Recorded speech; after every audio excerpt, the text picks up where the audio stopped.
कुछ इमोशनल बहुत वो हो रही थी, और काफ़ी मतलब कहते हैं ना दिल से मैं अरदास करी थी। मेरा सबकी फैमिली होती है और हमारा कोई नहीं है यहाँ पर, और ये है कुछ हुआ भी था और उससे भी बहुत अपसेट थी, तो गुरुजी के आगे मैंने दिल से अरदास की। तो वो बात होगी।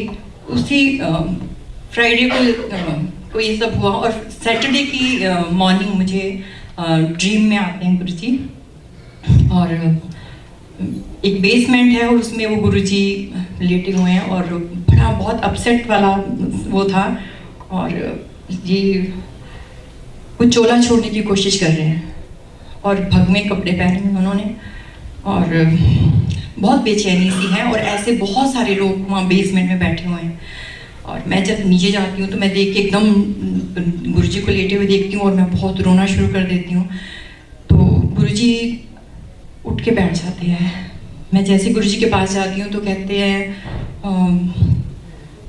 गुरुमुखी पढ़ के सुना, जैसे कोई गीता पढ़ने के लिए बोलता है उस स्टेज में, बिल्कुल वैसा ही माहौल था। मुझे अभी भी गूज़बम्स आ रहे हैं। वो मतलब बहुत बहुत पावरफुल वो माहौल जो था, बहुत ही पावरफुल था। और उन्होंने गुरुजी उठ के बैठ जाते हैं और मुझे कहते हैं कि गुरुमुखी पढ़। मैंने कहा गुरुजी मैनू पंजाबी नहीं आती पढ़नी, गुरुमुखी नहीं आती पढ़नी, तो मैं नहीं पढ़ सकती हाँ। गुरुजी कहते हैं, मैंने कहा अगर हिंदी में होगी तो मैं पढ़ दूंगी। और मैं रो रही हूँ, बहुत रो रही हूँ, क्योंकि वो माहौल ही ऐसा है। तो गुरुजी कह रहे हैं कि अच्छा, उठ के बैठ जाते हैं। कहते हैं अच्छा तू किताब ढूंढने लगते, कहते वो तू हिंदी वाली पढ़, हिंदी विच पढ़ के। तो जो वो मुझे देते हैं, एक स्क्रीन सी होती है जिसके मैं सपने में वो पेज पलट रही हूँ, पेज नहीं पलटे जा रहे, वो एक्चुअली मोबाइल की जैसे स्क्रीन होती है, वो मुझे मेरे हाथ में दी, और उसके दोनों साइड पे ओंकार का साइन बना हुआ है ब्लू कलर का। तो मैं जब वो पेज पलटती हूँ मुझे वो अक्षर हिंदी दिख रही है पर मैं पढ़ नहीं पा रही हूँ। मैंने कहा गुरुजी एक तो मैं वैसे चौक हो रही हूँ और आप मुझे कह रहे हैं पढ़ के सुना, मेरे से ये सब नहीं होगा। तो गुरुजी कहते हैं अच्छा तू तो भजन गाती है ना। मैंने कहा हाँ गुरुजी आपने शुरू करवाया है। तो कहते हैं अच्छा ऐसे कर तू मैंने भजन गा के सुना दे। मैंने कहा गुरुजी आप ये सब दिखा रहे हो, फिर कह रहे हो गा, मैं बात भी नहीं कर पा रही हूँ। वहाँ पे गुरुजी ने कोई भजन की लाइंस थी, कहते सिंधी राग का नाम लिया, सिंधी भैरवी में कुछ ये भजन है, ये लाइन तो गाई। वो अनफॉर्चुनेटली मैं आई फॉरगॉट दैट, मुझे वो भूल गया भजन कौन सा था क्या था।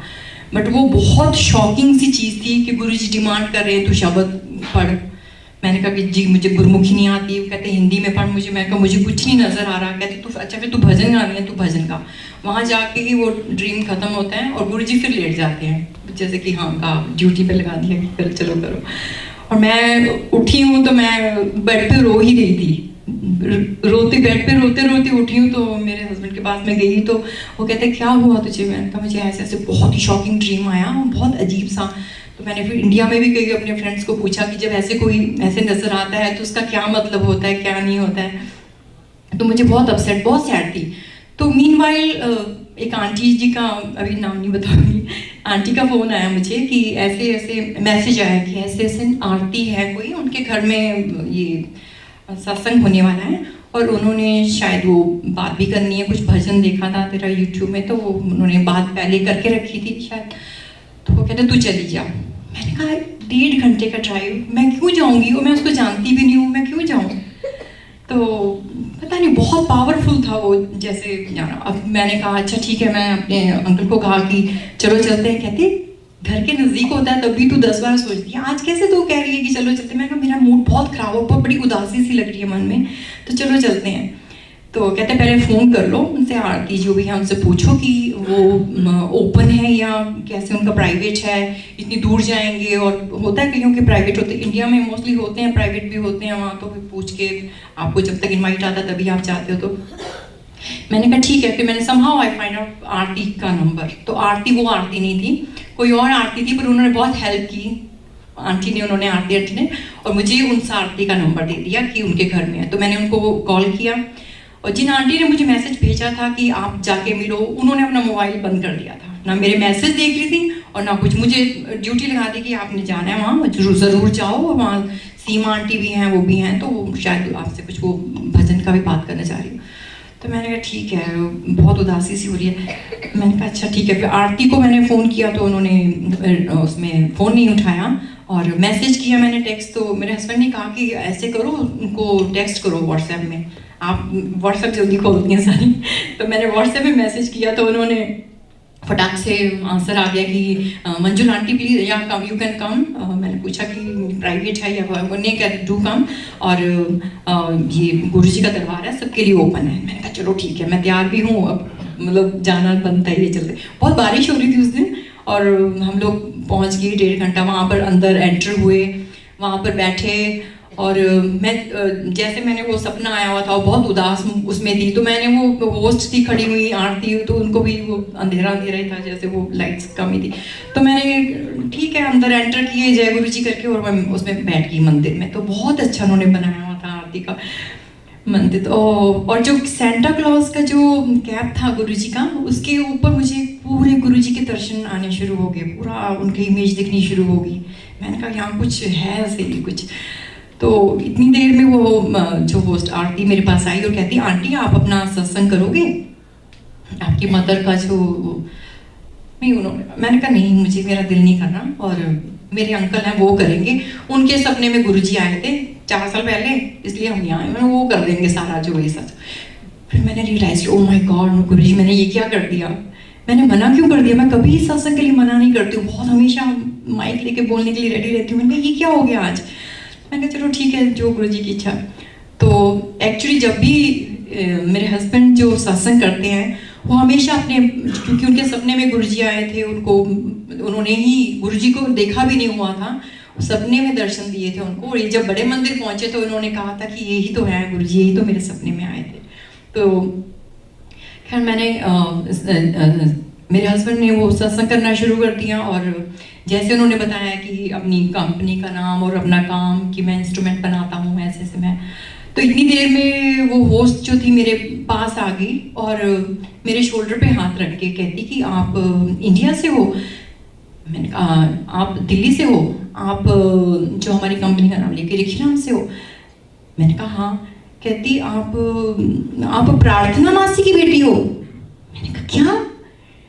कहती आप प्रार्थना, कहती मैं आरती। जब मैंने देखा फिर वो इमोशनल हमारा जो शुरू हुआ, मतलब सेम डे गुरुजी ने मुझे मेरी सिस्टर से मिला दिया, 7 समुंदर पार, जो इतने सालों के बाद इफेक्ट के लिए आई हूँ। ये सीता और गीता का मिलन है। Oh my God. तो गुरुजी इतने पावरफुल हैं कि 3 साल तक मुझे इसका कोई पता नहीं चला कि मेरी बहन भी रहती है। जिस दिन मैंने दिल से रो के कहा कि मेरा कोई भी नहीं है यहाँ, गुरुजी ने कहा हाँ चल तुझे ले चलते हैं, तेरी बहन से भी मिलाते हैं। और प्लस जो ये सत्संग कर रही हूँ मैं ये कॉन्सर्ट के बारे में, तो इसका भी सेम डे उसी टाइम सीमा आंटी मुझे मिल गई वहाँ पर, और सीमा आंटी ने हाथ पकड़ा और वहाँ लॉन्ड्री रूम में ले गई कि बहुत हल्ला हो रहा है, इधर आजा, अंदर आजा, बात करनी है। और तू ना अच्छा, मैंने कहा आंटी क्या, तो कहती कि तूने शब्द करनी है, शब्द।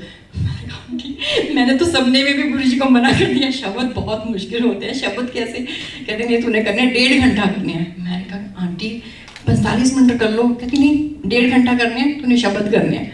मैं वो बिल्कुल जैसे गुरुजी बोल रहे थे, आंटी का पूरा वैसे ही लग रहा था कि नहीं तूने वो शब्द। मैंने कहा ये क्या हो रहा है, मैं तो बिल्कुल मैसेज हो क्या रहा है मेरे साथ ही। तो मैंने कहा आंटी ठीक है मैं कोशिश करूँगी। फिर पूरा 1 महीना मुझे, क्योंकि शब्द बहुत मुश्किल होते हैं, आप अगर पंजाबी वो पूरी आपको नहीं आती है तो it's very tough to learn उच्चारण उसका, और बहुत अगर गलत करते हो तो वो गुरुवाणी है, गुरु की वाणी है, तो उसके साथ आप कुछ भी मैनिपुलेट नहीं कर सकते कि यहाँ से कुछ उसको चेंज कर दिया कुछ। तो somehow I work hard, और ये मैंने शब्द भी चुने इसमें से, फिर थोड़े भजन मिक्स किए। तो ये कॉन्सर्ट गुरुजी ने खुद ही अपनी तैयारी कहते हैं खुद करवाते हैं, और वो जो दर्शन देते हैं कहते हैं स्वप्न। सुना था कि गुरुजी के मतलब दर्शन जो 3 तरह के होते हैं, स्वरूप दर्शन, एक जो मंदिर जब आप जाते हो वो, और एक जो सपने में आते हैं, और एक आप स्वरूप का देखते हो स्वरूप दर्शन। तो मुझे गुरुजी ने सारे दर्शन करवा दिए एक ही बारी में। जय गुरुजी।